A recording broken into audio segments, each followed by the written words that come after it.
Hello everybody, Om Shanti. Welcome to our show Youth Connect.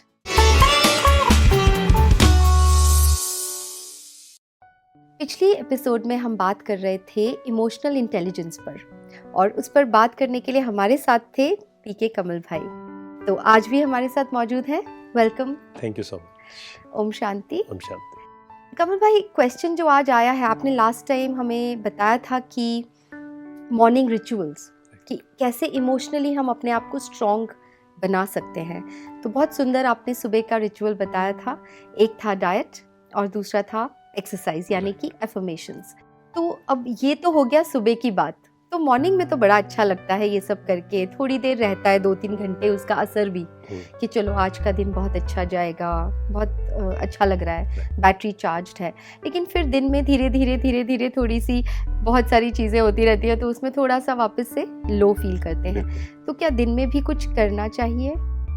देखिए, हमने जैसे बात की मॉर्निंग रिचुअल पर, तो एक तो हम नाइट रिचुअल भी करें, ठीक है, है, सुबह उठकर हम कर रहे हैं। हाँ जी। ऐसे ही रात को सोने से पहले 5 मिनट्स अपने आप को दें। अच्छा। उसमें हम 2 चीजें कर सकते हैं। एक हम करें पावर टू लेट गो को यूज। ओके। ना, power to let go. Otherwise होता क्या है, पूरे दिन भर में बहुत सारी बातें होती हैं और हम कई बार उसको पकड़ कर रखते हैं और रात को जब सोते हैं तो उसी के साथ सो जाते हैं। कुछ आता रहता है और सोने के वक्त वो थॉट्स चलते हैं। और अगर सोते हुए वो थॉट्स चलेंगे तो आप देखेंगे कि हमारी क्वालिटी ऑफ स्लीप अच्छी नहीं हो सकती। हाँ जी। बहुत से लोग ये फील करते हैं कि वो 6 घंटे 8 घंटे भी सोते हैं, जब वो सुबह उठते हैं तो वो वैसे एनर्जेटिक नहीं होते। हाँ। उसका रीजन क्या है? जब हम नेगेटिव सोचते हुए सोते हैं तो ऑटोमेटिक वो वाइब्रेशंस है ना, तो वो नेगेटिव वाइब्रेशंस आते हैं हमारे पास और उससे हम लो फील करते हैं। मतलब हम सोते हैं बट वो एनर्जी हमें फील नहीं होती, हीलिंग नहीं होती। ओके। तो रात को सोने से पहले 1 घंटा हम पहले तो डिजिटल से दूर हो जाएं। बहुत ज़्यादा 1 घंटा हम कर सकते हैं जी, क्योंकि जब हम ऐसा करते हैं तो हमारे ब्रेन में कुछ केमिकल्स होते हैं जो नींद को ट्रिगर करते हैं। अच्छा। तो वो इंक्रीज होने शुरू हो जाते हैं। ओके। तो ये अगर हम करें, एंड सेकेंड हम क्या करें, रात को सोने से पहले 5 मिनट्स जो भी पूरे दिन भर में हुआ, जो भी बात पकड़ी हुई है, लेट गो कर। अच्छा। पावर टू फॉरगिव यूज करें, माफ कर दे। मान लो आपसे कोई गलती हुई है, खुद को माफ करें। किसी दूसरे से गलती हुई है, उसको माफ करें। अच्छा। इससे मन क्या होगा, हल्का हो जाएगा। अच्छा, मतलब अगर हमने एक्चुअली में उस वक्त पर रियलाइज नहीं किया, उस वक्त पर जब हमने गलती की और हमने उस वक्त पर माफी नहीं मांगी फॉर एग्जाम्पल, लेकिन तो क्या रात को बैठकर इस चीज को भी हमें, बिल्कुल, क्योंकि मन में तो चल रहा है ना। हाँ, मन में तो चल रहा है। कई बार क्या होता है, कुछ गलती हुई, हमने अच्छे से सोचा नहीं उसके बारे में, but back of the mind चलता रहता है वो। हाँ। बैकग्राउंड में वो नॉइज चलता रहता है। हाँ। मैंने ऐसा किया, ऐसे नहीं होना चाहिए था। एक गिल्ट आता है अंदर से, गिल्ट आता है। तो हमें उसको खत्म करना होगा। ठीक है। खुद को माफ करना है, दूसरों को माफ करना। तो वो उस समय उनसे माफी तो नहीं मांगी, पर अपने आप बैठकर ये कर सकते हैं रात को। तो वो देखिए 2 प्रकार से है जी। कि मान लो आपसे कोई गलती हुई, सबसे अच्छी विधि क्या है, हम उनसे माफी मांग लें। हाँ। लेकिन कई बार ऐसा होता है कि नहीं, वो जरूरी भी नहीं होता है और वो कंफर्टेबल नहीं होता है, तो मन से माफी मांग लें। अच्छा। क्योंकि एक है शब्दों से माफी मांगना और एक है मन से। कई लोग क्या करते हैं, शब्दों से तो मांग लेते हैं पर अंदर से नहीं, एक्चुअली में नहीं होते। हाँ जी। तो अंदर से हमें लेट गो करना है जी। उसके फायदे क्या होंगे? पहला तो मेरी हेल्थ अच्छी रहेगी उससे, एंड सेकंड हमारे जो वाइब्रेशंस एक्सचेंज है। मान लीजिए आपने कुछ गलत किया और मैंने आपको माफ नहीं किया और मैं नेगेटिव सोच रहा हूँ, मैं बोल बहुत अच्छा रहा हूँ बट मैं मन में नेगेटिव सोच रहा हूँ, तो वाइब्रेशंस जो एक्सचेंज है ना, आपको पता नहीं होगा शायद, मतलब मैं अच्छा बोल रहा हूँ लेकिन वाइब्रेशंस आपको नेगेटिव ही आएंगे मेरे से। हाँ, बहुत बार होता है ऐसा कि कई लोग आपकी तारीफ कर रहे हैं या बहुत अच्छा बोल रहे हैं, बट यू डोंट फील कि भाई ये वो वाइब्स मैच नहीं होते। हाँ, क्योंकि शायद उनके अंदर से वो चीज नहीं, अंदर से नहीं होता। करेक्ट। तो हमें माफ करना क्यों करना है? पहली चीज तो मेरी हेल्थ अच्छी रहेगी उससे, मेरा मन हल्का रहेगा, मुझे अच्छी नींद आएगी। हाँ जी, है ना, हीलिंग होगी, सब कुछ होगा। एंड सेकंड, मेरे रिलेशंस बहुत अच्छे होंगे। तो लेकिन यही फिर प्रश्न उठता है कि माफ करें कैसे? हाँ। क्योंकि वो माफ करना भी तो इतना आसान नहीं है, लेट गो करना भी तो इतना आसान नहीं है। राइट। अगर किसी ने मेरे साथ कुछ बहुत गलत कर दिया फॉर एग्जाम्पल, तो तब मैं क्या करूं, कैसे माफ कर दूं? राइट। बहुत लोगों के मन में ये प्रश्न आता है। और कई लोग बोलते हैं कि अच्छा मैं ही माफ करूं, और सामने वाले को रियलाइज भी नहीं है हाँ, कि चलो वो रियलाइज कर ले तो मैं माफ कर भी दूं। हाँ, लेकिन हम ये भूल जाते हैं कि अगर मैंने किसी को माफ नहीं किया, मान लीजिए 1 साल पहले आपके साथ किसी ने गलत किया और आप कह रहे हैं कि मैंने माफ नहीं किया या मैं माफ नहीं करूंगी, तो एक्चुअल में उसको तो याद भी नहीं है, परेशान तो हम हो रहे हैं, बार बार तो उस चीज को याद यस, मतलब मैं अगर माफ नहीं कर रहा हूँ, परेशान मैं हो रहा हूँ। और कई बार ऐसा होगा, हम उससे पूछेंगे कि आपने ऐसा गलत किया था, वो कहेगा मुझे याद ही नहीं।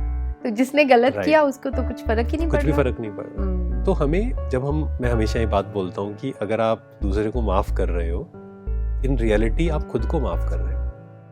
आपने वो जो बोझ पकड़ा हुआ था वो आप रिलीज कर रहे हो कि मुझे इसके साथ अब नहीं रहना है। क्यों? क्योंकि इससे मेरा मन खराब हो रहा है। मन खराब होगा तो तन खराब होगा।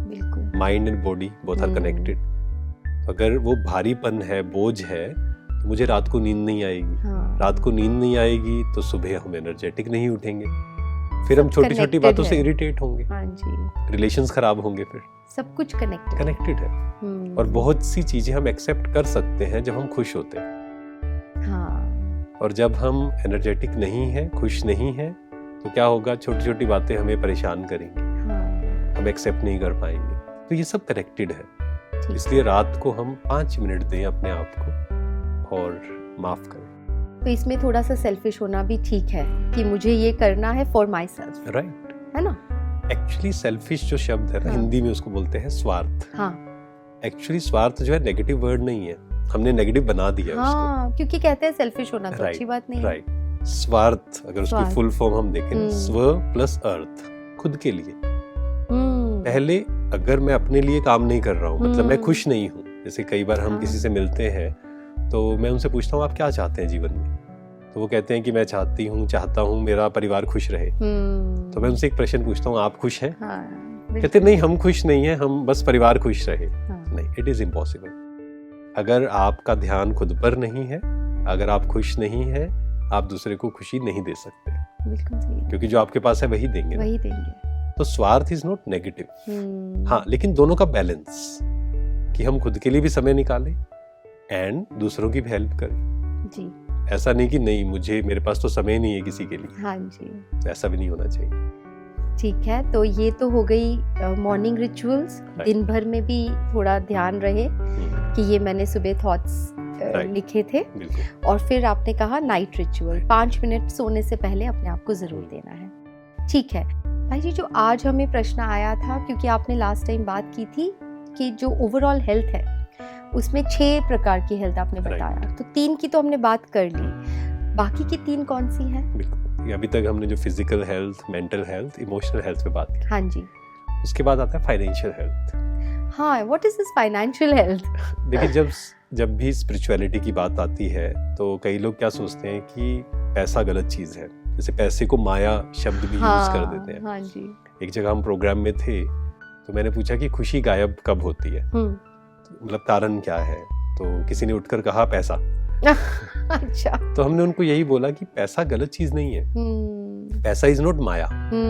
पैसा तो एक इंस्ट्रूमेंट है, मतलब पैसे को आप अच्छी जगह भी यूज कर सकते हैं। मान लीजिए मेरे पास बहुत पैसा है और मेरे इंटेंशंस बहुत अच्छे हैं, तो बहुत अच्छी बात है ना, आप कितने लोगों की हेल्प कर सकते हैं। बिल्कुल। तो हमें फाइनेंशियली इंडिपेंडेंट भी होना चाहिए। ऐसा नहीं कि हम डिपेंडेंट हो जाएं किसी पर, चाहे वो फाइनेंशियली या इमोशनली। अच्छा। क्योंकि जब हम डिपेंडेंट हो जाते हैं वहाँ डर, चिंता, ये सब आता है। तो हम अपनी फाइनेंशियल हेल्थ पर भी काम करें। अच्छा। फिर नेक्स्ट आता है सोशल हेल्थ। अच्छा। सोशल हेल्थ क्या है? सबके साथ कैसे रहना है। वैसे तो हम सब सोशल बीइंग्स ही हैं, राइट, इसीलिए और रिश्ते बहुत जरूरी है और उससे भागना भी नहीं है हमें। अध्यात्म कभी ये नहीं सिखाता है कि हमें सब कुछ छोड़कर चले जाना। बिल्कुल। ये कई लोगों ने इसका गलत मीनिंग निकाला कि जब संन्यास की बात आती है या स्पिरिचुअलिटी की बात आती है तो लोगों को लगता है घर बार छोड़ना पड़ेगा, जंगल में जाना पड़ेगा। मतलब कोई कहते हैं कि हमने स्पिरिचुअलिटी को ज्वाइन किया तो कहेंगे अच्छा इतनी छोटी उम्र में सबसे पहला ये आता है क्वेश्चन। एक जगह हम थे प्रोग्राम में ना, तो एक बहुत बड़े बिजनेसमैन थे, तो उनसे मैंने कहा कि आप भी स्पिरिचुअलिटी की तरफ जाइए, तो उन्होंने बोला बस 10 साल रुक जाइए बहुत लोग उसके बाद सब कुछ छोड़ देना है मुझे। तो हमने उनको यही कहा कुछ भी छोड़ने की जरूरत नहीं है। आपको सबके साथ रहते हुए जी डिटैच रहना सीखना है बस। हाँ, और सबके साथ भी स्पिरिचुअलिटी रहना है। एक लाइफस्टाइल बनानी है। राइट ये नहीं है कि ये एक अलग टाइप की लाइफ राइट है। राइट। ये और सुंदर तरीके से सुंदर आपको तरीके। जीवन जीना मतलब सिखाता जब पावर टू डिटैच की बात आती है या हाँ। स्पिरिचुअलिटी की बात आती है, उसका मतलब क्या है? है। हाँ, सबके साथ रहना है, लेकिन उनकी नेगेटिव एनर्जी मुझ पर इफेक्ट ना करे, बस हाँ। ये काम करना। लेकिन वो इतना आसान भी तो नहीं है। आसान नहीं है, लेकिन उसको आसान बनाना पड़ता है। एग्जैक्टली, पहले इस हमने पे बात वर्क करना की। पड़ेगा। पहले तो ये स्वीकार करना कि इट इज पॉसिबल। जी किसी भी चीज की शुरुआत कहाँ से होती है? जैसे स्विमिंग का हमने एग्जांपल लिया था, मैं ये कर सकता हूँ। अगर हमने कहा मैं तो ये कर ही नहीं सकता हूँ, तो कभी नहीं होगा। कहा जाता है कि आई कैन या आई कांट, मतलब कोई भी काम है मैं कर सकता हूँ या नहीं। अगर मैं कहता हूँ कर सकता हूँ तो मैं कर सकता हूँ। अगर मैंने सोचा कि नहीं होगा तो नहीं होगा वो। पहले तो हम यही करें कि पॉसिबल है। पॉसिबल तो है, मतलब ठीक है, उसके स्टेप्स होंगे, थोड़ी मेहनत होगी। हाँ, वो नेक्स्ट हो गया लेवल। नेक्स्ट हो गया वो। पर पहले सोचो तो सही, पहले कि कर सोचे तो सही ना, पॉसिबल है ये हाँ जी। चीज, I can do it. Yes. मेहनत लगेगी, एक एक स्टेप करके चलेंगे, लेकिन वो पॉसिबल है। और फिर हम धीरे धीरे देखेंगे कि कैसे हम डिटैच हो सबसे। कोई कुछ भी कर रहा है, हम क्यों परेशान हो रहे हैं उससे? इसमें थोड़ा सा क्वेश्चन ये आता है कि जब हम लोगों से प्यार करते हैं, किसी से भी प्यार करते हैं अपने रिश्ते में, तो फिर अटैचमेंट तो ज़रूरी है ना, मतलब एक नॉर्मल है। तो इस पर हम ज़रूर बात करेंगे, क्योंकि आपने बहुत सुंदर हमें बताया कि पावर टू डिटैच। तो अभी हम इसको आगे लेके जाएंगे, पर हमारे अगले एपिसोड में। तब तक के लिए thank you so much. Thank you so much. ओम शांति। ओम शांति। तो आज हमने जो हम बात कर रहे थे हेल्थ पर, ओवरऑल हेल्थ पर, कमल भाई ने आज हमें बताया। आगे हम बात करेंगे जो आज पावर टू डिटैच की बात आई, उस पर हम अब नेक्स्ट एपिसोड पे ज़रूर बात करेंगे। तब तक के लिए अगर आपके भी कोई सवाल है तो आप स्क्रीन पे दिए गए नंबर्स पे व्हाट्सएप कर सकते हैं या फिर ईमेल भी कर सकते हैं। Till then, let's connect through our show youth connect. Thank you. ओम शांति।